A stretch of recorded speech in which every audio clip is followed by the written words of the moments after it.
देखिए अंबेडकर जी क्या कहे थे, क्या कहते जिसका जितना मतलब जनसंख्या उसका उतना हिस्सेदारी होना चाहिए। नीतीश बाबू जो हैं हर घर में दारू की दुकान खोलवा दिया। चोरी आप करवाते हैं, डकैती आप कर, सरकार करवाता है, कौन करो? फंडी वाला काम क्या करवाता है? सरकार करवाती है। बालू आलू लालू सब कहानी खत्म हो गया। प्रधानमंत्री बन जाएगा, मेरे देश को चौपट कर देगा, बर्बाद कर देगा, बेच देगा नीतीश बाबू। तो अभी हम है पार नवादा रेलवे गुमटी के पास। जातीय जनगणना 7 जनवरी से पूरे बिहार में चालू है, हो रहा है। इसको यहाँ के तमाम लोग, बिहार के तमाम लोग कैसे देखते हैं, इसे आम जनता को क्या फ़ायदा है, किसान मजदूर को क्या फ़ायदा है, पूरे बिहार को क्या फ़ायदा है, हम पूरे मुद्दे पर जानेंगे, पूरे चीज़ों पर चर्चा करेंगे। क्या नाम हो चाचा आपका? हमारा मोइन खान नाम। हाँ, जातीय जनगणना को आप कैसे देखते हैं? सरकार आपके घर आएगी, आपसे पूछेगी कि कौन जात है, तो क्या ये उचित है और इसको कैसे देखते हैं, कैसे लाभ होगा जनता को? जनता को लाभ ये होगा कि जो हम बेरोजगार हैं, हाँ। रोजगार चाहिए। हाँ ठीक। जो छात्र BA MA किए हुए उसको नौकरी होना चाहिए। हाँ। ऐसे ही घर शुमारी कर दी, आज कीजिएगा कल खत्म हो जाएगा। तो बेकारी बेकार है, हमारा बच्चा हो या किसी का भी बच्चा। मतलब आपका कहना है कि बेरोजगारी का गणना होना चाहिए, कितना लोग बेरोजगार है, कितने लोग पढ़े लिखे, सब चीज़ का गणना होना चाहिए, जातीय जनगणना होना चाहिए। कर रहे हैं आप? जी जी।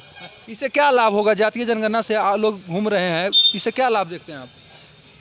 क्या कुछ मतलब फायदा होगा? पता चल जाएगा कि इतना % फलना जाता है, इतना % चिलना जाता है, इससे बिहार को फायदा होगा? नहीं, हाँ? कोई फायदा नहीं। कोई फायदा आपको दिख नहीं रहा? नहीं, कोई फायदा नहीं। तो हाँ हाँ बोलिए। क्या दिखेगा फायदा? कुछ तो समझ में नहीं आ रहा है। बासी हुआ बात बोले क्या, ये BA पढ़ के लड़कन लोग बैठा हुआ, कहीं नौकरी नहीं, खाली जनगणना करवाइए और जनता को लूटिए। तो सरकार एक तर्क दे रही है कि जिसकी जितने हिस्सेदारी उसकी इतनी भागीदारी, इसलिए जातीय जनगणना करा रहे हैं। और सही तो राशन तो सही से मिल नहीं रहा है। राशन नहीं मिल रहा, सही से राशन नहीं मिलता है, आधा मिलता है, आधा गायब हो जाता है। अब बेरोजगारी पूरा है। हाँ, बेरोजगारी पूरा मोहल्ला क्या पूरा बिहार में बेरोजगारी है। सरकार को फोकस करना चाहिए थे बेरोजगारी पर, शिक्षा पर, स्वास्थ्य पर, तो इससे न हटकर मुद्दा को भटका रही कर। आप जाइए अभी हॉस्पिटल जाइएगा, आपका एडमिट नहीं होगा। आप थाना जाइए, कोई केस लेने, आपका केस में नहीं होगा, पैसा दिए तब कुछ होगा। समझ गए भैया? बिना पैसा कोई आगे नहीं, कोई आपका घर में खाली दारू वाला खोलने चलता है, कहाँ बिकता है, कहाँ बेचता है, और उसको खाली पैसा उसको चाहिए सरकार को। और आज की उससे क्या, आज दारू बंद किया तो उससे क्या लाभ हुआ पब्लिक को? सरकार को क्या लाभ हुआ? पब्लिक तो बर्बाद हुआ। बेरोजगार कितना बिहार में हुआ? तो दारू पीना अच्छा बात नहीं ना? दारू पीना अच्छा बात नहीं, बेरोजगार कितना। आप क्या नौकरी दे रहे हैं? आप सरकार को काम दिया? आप कोई नहीं, कोई काम तो नहीं दिया। सरकार कर रही कि दूसरा धंधा कीजिए, दारू नहीं बेचिए। क्या धंधा करने बोलिएगा? क्या धंधा करने? दुकान लगा। चोरी आप करवाते हैं, डकैती आप कर, सरकार करवाता है, कौन करो? फंडी वाला काम क्या करवाता है? सरकार करवाती है। कैसे डकैती सरकार करवाती? सबको करवाती, वही करवाता है। करने वाला कौन है? आप अच्छा काम कर रहे हैं, आपको तुरंत पुलिस पकड़ के ले जाएगा। समझ गए? इसके बाद आप दीजिए 500 रुपये, आपका घर में केस होगा, ये होगा, सब कुछ करेगा, कुछ नहीं होगा आपका घर में। ऐसा बिहार में हो रहा है? हो नहीं रहा, सब जगह हो रहा है, पूरा कहाँ नहीं हो रहा। थाना आते हैं तो पैसा लेता है, एकदम लेता है। एकदम झूठ बोल रहे हैं आप। थाना तो पैसे भी चल रहा है, थाने पर पैसा, जो थाने पर तो पैसा चल रहा है। कैसे चल रहा है थाना? सब चीज़ें फंडिंग, सब चीज़ में आप देखिए ना, आप कहूँ भी चलिए, आप देखिए क्या अवस्था है, नहीं है बिहार का? बिहार का अवस्था चरमरा है, चरमरा बोलिए, चरमरा। तो ऐसे तो पूरा देश में शिक्षा तो कहानी खत्म है। शिक्षा तो आपका पास ही नहीं। एक लड़का देता है आज पैसा देता है, 4 साल बाद में रिजल्ट वो नहीं आता उसका। 5 साल बाद रिजल्ट, पहले पेपर लीक हो जाता है। तो नीतीश जी कहते हैं सुशासन का सरकार और समाधान यात्रा। सुशासन का सरकार, सुशासन का सरकार है। शासन है, ये राक्षस का शासन है, ये सुशासन का नहीं है। नीतीश बाबू जो हैं हर घर में दारू की दुकान खोलवा दिया, और जब उनका लड़का दारू पीने लगा तब है सो दारू बंद करो, बंद करो, बालू आलू लालू सब कहानी खत्म हो गया। अब जो है बेरोजगारी हर मोहल्ले में बढ़ गया। दारू जब बिकता था तो चखना वाला भी 2 पैसा कमाता था। अब आपसे आके सरकार पूछेगा कौन जाते हैं, बताइए कौन जाते हैं आप? जी, सरकार पूछेगा कल आके जी जी जी, घर में कौन जाते बताइएगा आप? हम कहाँ बताएंगे? हाँ, तो ये अच्छा हो रहा है, जातीय जनगणना हो रहा है, ठीक है। ये तो सरकार, ये जो जाति इस सेंट्रल की तरफ से है या बिहार सरकार की तरफ से? बिहार सरकार की तरफ से। बिहार सरकार तो महाचोर है। क्या सब कुछ का परेशानी है सर। आप देखिए, अलग जगह पर दारू नहीं बिक रहा है, कहीं भी गुजरात देखिए, बंगाल देखिए, कहीं भी तो दारू बिक रहा है ना। अरे का वहाँ रोड बिक रहा है, तो बिहार में बिहार बिक रहा है। तो चलिएगा अभी कितना दारू चाहिए? कहाँ लाख रुपए का दारू मिलेगा आपको? नवादा में नवादा में पूरा बिहार में 10 लाख का दारू अरे मिलेगा। भैया हाले छपरा में क्या हुआ? सिवान में क्या हुआ? कहाँ से बिका दारू? थाना से बिका दारू। तो यहाँ के आम पब्लिक को कहना है कि बिहार में दारू बंद है, दारू बंद नहीं है, दारू बिक रहा है। और दूसरा थाना में जब जाते हैं तो थाना वाला पैसा लेता है। पूरी तरह से शिक्षा, स्वास्थ्य, रोजगार, सुशासन सब बिहार में चौपट है। ये जातीय जनगणना जो रहा है आदमी को दिग्भ्रमित करने का काम किया जा रहा है। जी एकदम।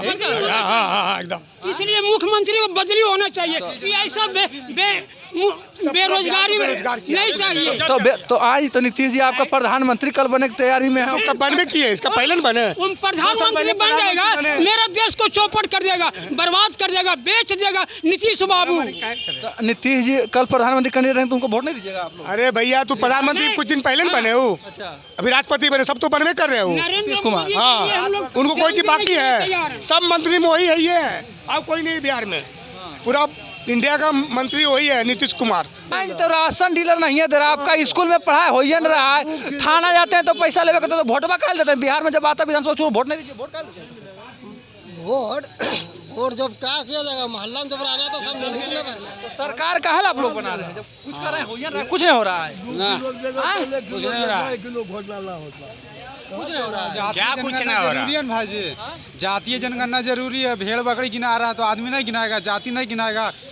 60% ओबीसी है ठीक और 60% ओबीसी है हम, और जनरल 10% है। फिर भी 10% लोग 60% सीट को कब्जा किए हुए हैं। अच्छा हाँ, कैसे कब्जा किए? जबरदस्ती कब्जा किए? 1 मिनट, जबरदस्ती कब्जा नहीं लिख के क्यों कब्जा? देखिए अम्बेडकर जी क्या कहे थे, हाँ, क्या कहते थे जिसका जितना मतलब जनसंख्या उसका उतना हिस्सेदारी होना चाहिए। हाँ, तो कैसे हिस्सेदारी लीजिएगा बताइए तो? पढ़िए लिखे नहीं तब पढ़ लिख के ले रहा है मगर वहाँ जाने नहीं देता है। क्या नहीं जाने देता है?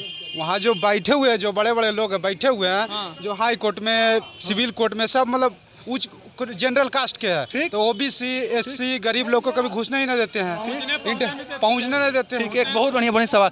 आपका कहना ये है कि जो 4% 5% फॉरवर्ड जाति का लोग है, वो जज बना हुआ है, पत्रकारिता मतलब सब कुछ में वो सब कुर्सी कब्जाए हुए है, तो उसको आपको छूना है, ठीक है? तो उसको कैसे छूइएगा? पढ़िए लेकिन छूइएगा। सुनिए, जैसे कौन सी कहता है, सुप्रीम कोर्ट में कोलोजियम व्यवस्था है, ठीक। तो उसको एग्जाम काहे करवाता है? हाँ ठीक। आप ग्रुप डी में जाइएगा तो आप एग्जाम देके जाइएगा, मगर सुप्रीम कोर्ट बनिएगा तो आपका पिताजी जज है, तो आप भी जज बन जाइएगा। मगर जो गरीब है, जो पढ़ लिया, LLB कर लिया सब कुछ, मगर कहीं जज नहीं बनेगा, ओबीसी एससी का नहीं बनेगा। अच्छा, जज हमेशा फॉरवर्डे रहता है का नाम? हाँ, आपका देख लीजिए, डाटा उठा के देख लीजिए, ऊपर से नीचे जितना भी उठा के देखिएगा, जब से देश आज़ाद हुआ 1947 से अभी तक देखिएगा, कम से कम 80% जज जनरल कैटेगरी का है। बाबा साहब भीमराव अम्बेडकर जी का कहना था कि शिक्षित बनो, जो पढ़ेगा वो ही आगे बढ़ेगा, ठीक है? तो मान लीजिए कि ठीक है 10% फॉरवर्ड का संख्या कम है, लेकिन सब कुछ में वो हावी है, ठीक है? तो उसका काटने के लिए आप ही नहीं हो सकता कि आप पढ़ के उसको काट सकते हैं? सुनिए, मानिए सर, मान लिया आप 10% है जो जनरल कैटेगरी का है, 10% ही केवल शिक्षित है, ओबीसी 52% है, उसमें शिक्षित लोग नहीं है कि ना?